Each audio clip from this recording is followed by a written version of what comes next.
మామూలుగా మనం న్యాచురల్గా అయితే ఒక వ్యక్తి పర్చేజ్ కోసం వెళ్ళినప్పుడు మనం ఏం చేస్తాం, వస్తువులు కొన్న తర్వాత ఇన్స్టాంట్గా మనం పేమెంట్ చేయడం జరుగుతుంది. వీళ్ళు ఏం చేస్తారంటే ఇన్స్టాంట్గా పేమెంట్ చేయకుండా అక్కడ ఉన్న యూపీఐ స్కానర్ని ఫోటో క్లిక్ చేయడం జరుగుతుంది.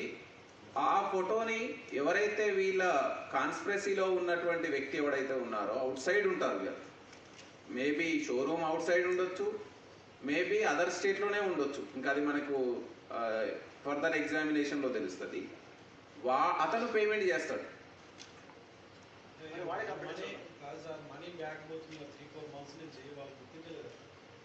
అంటే ఇది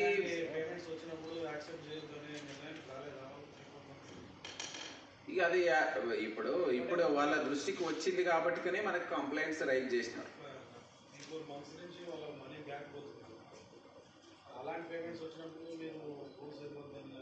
అంటే ఇప్పుడు యూపీఐ స్కానర్ మనం ఎందుకు పెట్టినాము, for the purpose of consumer facility, easy పేమెంట్కి, రియల్ టైం పేమెంట్కి అవకాశం ఉంటుందని.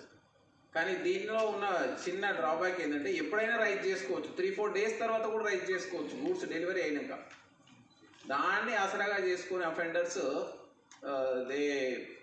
ఈ విధంగా ఫ్రాడ్ చేయడం జరిగింది.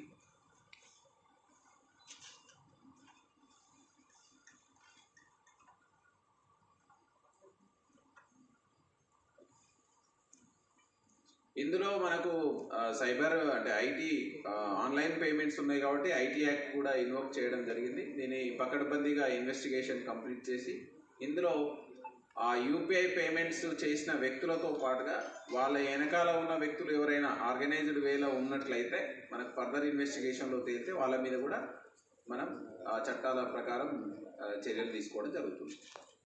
Thanks for watching. Please subscribe our Spy News Live channel.